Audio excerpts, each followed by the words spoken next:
An entire town, hundreds of people. A life built from the ground up in the unforgiving cold of America's forgotten frontier. And in one single night, all of it gone. No fire. No storm. No signs of struggle.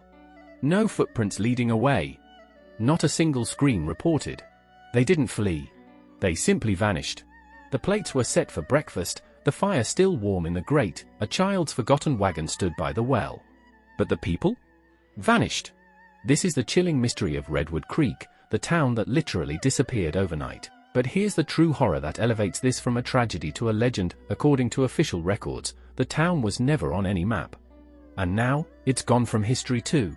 Prepare to question everything you know about time and reality.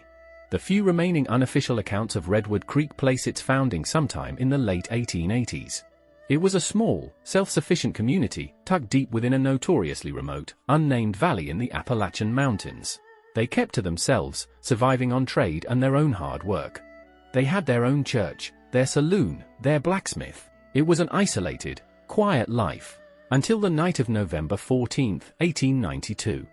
A traveling merchant named Elias Vance was the last known outsider to visit. He claims to have shared a beer with the town's elderly mayor and watched children playing near the general store just before sunset. Everything, he later swore under oath, was perfectly normal.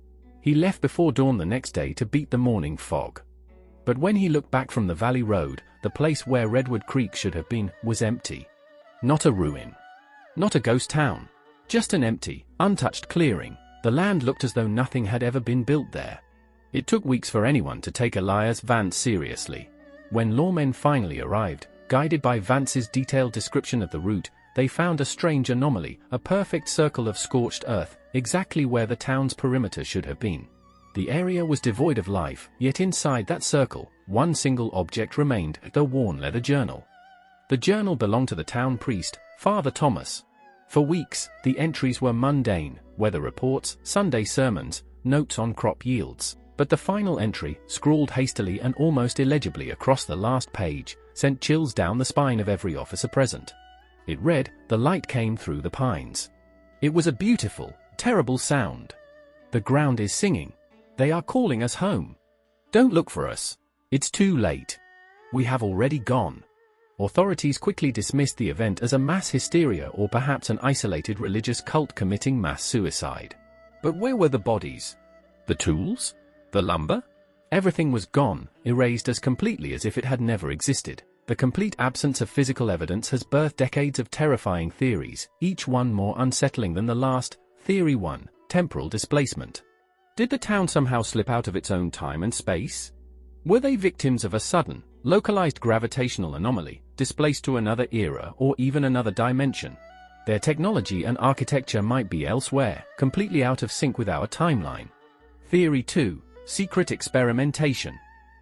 Was the isolated location deliberately chosen by a shadowy group? Even in the 1800s, there were experiments involving energy, electromagnetism, and hidden dimensional forces.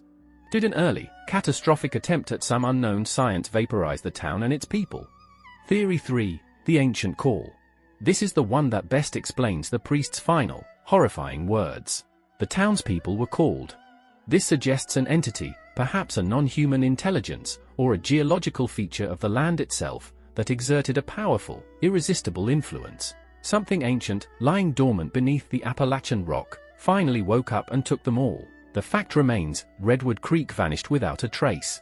Yet, even today, locals traveling through that region refuse to camp near that barren, scorched circle.